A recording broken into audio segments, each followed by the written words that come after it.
Well, Abdul, congratulations on getting back into the win column. What are the initial thoughts and emotions now after you scored yet another knockout win here in the UFC? You guys know it's always amazing when you have when you knock somebody out. That feeling can never go away, and that's also the same thing that anytime I go into a fight, I fight like a maniac, like a lion who just saw a hungry lion who just saw a gazelle running and he's just trying to chase, not even looking at his left and right. My coaches were like, "No, you cannot be that dumbass lion. You gotta be the smart one." So that's why I was able to change it up a little bit. So going into this, what was the game plan or any changes to your approach in this fight that paid off? The game plan was to be patient, very patient, and not just see red. It's like, don't look at the guy like he has a red paint right on his forehead that you're just trying to go for and try to kill him. Be patient. Look, you have a good judo, you have a good ground game. You've never showed it in any of your fight, but when it comes to training, you're always doing it. So just go in there and be a veteran. Fight like a veteran. Don't go and fight there like a beginner who's just trying to take somebody's head off. So I'm so happy I have coaches like. Well, this kept your KO streak perfect. Like all of your wins have come by knockout. It's obviously been a while since you were in the win column. Was it important not just to win, but to win in this way to maybe remind the rest of the division about your power? That's definitely the point. Yes, I wanted to show it because I've realized a lot of people come into the fight and they feel like I don't have any ground game. I've been doing judo for like 26 years. Ground game is where I started, but I just fell in love with punching people's head off, so I just forget the rest. And I just go, and my coach was like, "No, you cannot be that. You cannot be that dumbass." And also when you fight smart and you fight good, the knockout will bring itself. Just be patient, be a complete fighter, and the rest will come. And is there anyone in this division that maybe you would like to get matched up with based solely off of it would be an exciting fight, maybe I a want to striking? fight that bitch ass Buckley again. If anybody see him, tell him I say he's a fucking bitch, right? He's a pussy. Can I say that? He's a fucking pussy, like a big ass pussy. Okay, so I know it's a fight game, but when you talk so much shit, right, and you stand in front of another guy and be like, "I'm gonna knock you the fuck out," okay? And we had an agreement. Let's go in the center of the ring. Let's fucking bang and see who the fuck is gonna go down first. A bitch ass for one punch. He's like, "Oh, let me take you down." You're a bitch, Buckley. If you're watching this, you're a bitch. I wanna whoop your ass. I swear, you're a fucking bitch. Sorry, man. He's still a bitch. Before Buckley's last fight against Chris Curtis, him and Chris kind of made an agreement that they wouldn't shoot for takedowns. So That's exactly what he did with his bitch ass for my power. It's like, I don't want this fucking guy doing that. Let me go take him. You're a bitch, Buckley. I hope you see this. You're a bitch. If I see you in the street and you talk shit, I swear to God, I will show you the fucking African way. I swear, I will smack the fuck out of you, I swear. I'll treat you like you're a bitch. Sorry. that's Over here? Hey, David Potter here. Congratulations on a big win. It's not always about the destination. Obviously, you know that, and the destination was winning tonight. It's about the journey. So your last fight was with Buckley a year ago, controversial split decision. What was the journey of getting back into the cage and getting back, back into action? Like I said, usually I'm not gonna lie. When I go into the cage, I barely listen to my coaches. I'm not gonna lie.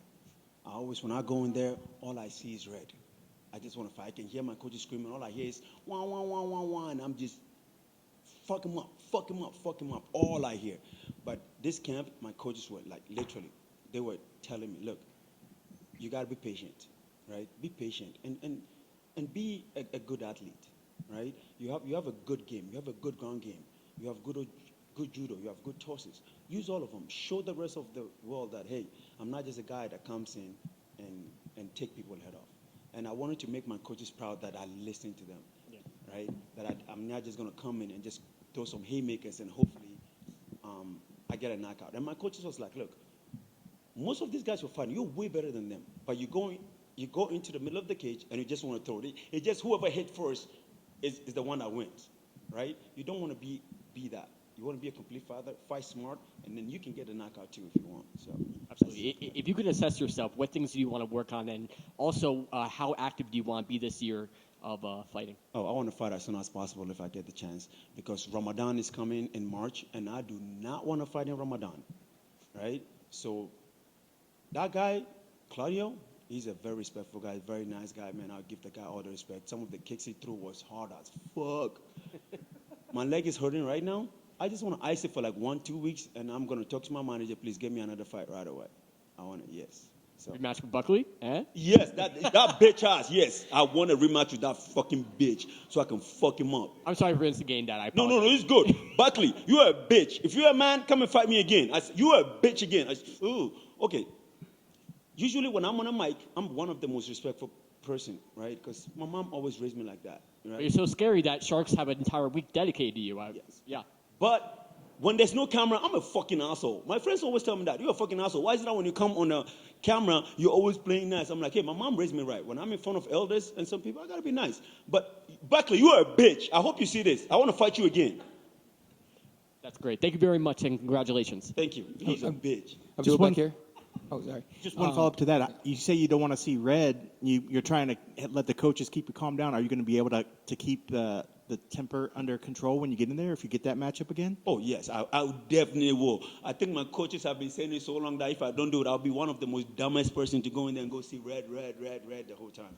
And I'm very proud of myself for this fight. Of course, I shouldn't say it, but I'm proud that I listened to my coaches. Like I said, usually all I see is red and I don't listen. But I could hear my coaches so clearly in the corner, and I want to be that student that when the coaches are in the ring with it, like, hey, they listen to whatever we say. You know, I don't want to be that student that when you go to the gym, hey, you never listen to us. He just do whatever he wants. So I want to make my coaches proud too. Just like I want to make my fans proud when they watch me. They're like, wow, we've never seen this type of Razak before. That's the kind of Razak we want to see. You see, so. I've never wanted to see a rematch more than I want to see that one. Yes, yeah. So you guys also tell him, I said, he's a bitch. He needs to take this fight and fight me again. Abdul back here. You've been in the UFC for a very long time now. Did it maybe, piss you off a little bit that they brought in, kind of a fresh guy off the DWCS who had a highlight reel knockout, but kind of saying, like, all right, set up for another one here. And obviously turn the tables on him, but did you feel a little bit of disrespect on that? Oh, I did. To be honest, I did. And because I felt like, hey, I've been in the UFC for a while now. If you guys are going to give me somebody, at least give me somebody up there. Well, I'm not going to say I'm old, but I'm getting older. I want to make a lot of fucking noise in the division before I step out. But for them to give me somebody like that, and this is going to sound petty as hell, I'm going to say it. And I realized they put me in a fucking blue corner. Are you fucking kidding me? Let me be the second one to walk out, okay? But I feel like, and also I think that bitch ass Buckley too. I think it's his fault. I'm not gonna lie, he's a bitch. Because our last fight was so boring as shit, right? So the UFC was like, oh, that fight was boring. Let's put him on the end of prelims. Buckley, you're a fucking bitch. I swear to God, I hope I see you face to face. I swear to God, forget the camera. I will fucking smack the shit out of you. I'll show you the African way. I swear to God. If someone comes to the street and just says hi to you and just says the name Buckley, what do you say back? He's probably gonna get smacked too. So Fair enough. Thank you. Hey, one from here. You switched stance early in the first round. Was that because of the leg kicks that Claudio was landing? Oh, no. The switching stance was already part of our game plan. And also, when I'm in the gym, I always use both stance. And the reason why I use both stance is because judo, I fight southpaw in judo. All my judo is in southpaw. So I have a good movement in southpaw. So the game plan was, southpaw was part of the game plan, right? So I didn't switch because of the low kick sucked. I'm not gonna lie, it sucked really bad. But I didn't switch my stand because of the low kick. It was part of the game plan that I was already trying to do because I was trying to set up some few stuff from the southpaw. Yeah. So that's why I was switching my stance. And also he kicked me one time and I know I blocked it very good. I really thought I broke his leg because I checked it really good. But that guy's fucking tough. He still threw it anyway.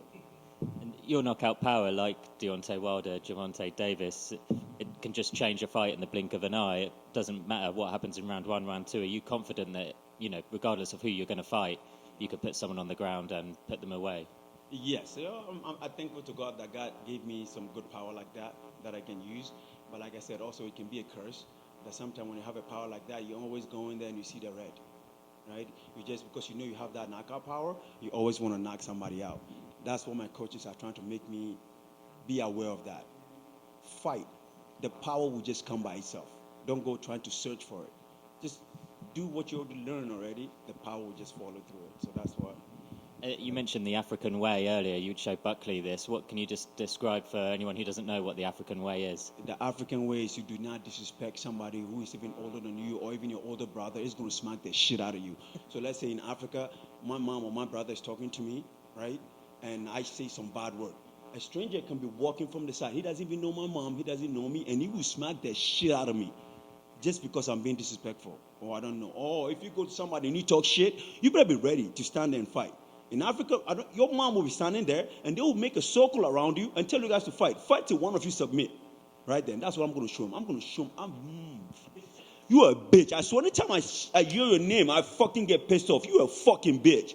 Whichever camera, you a bitch. Buckley, I hope you see this. I swear to God. And you better not. Okay. I'm sorry. Yeah. Thanks, Abdul. Congrats on the win. Yeah. Thank you. Buckley.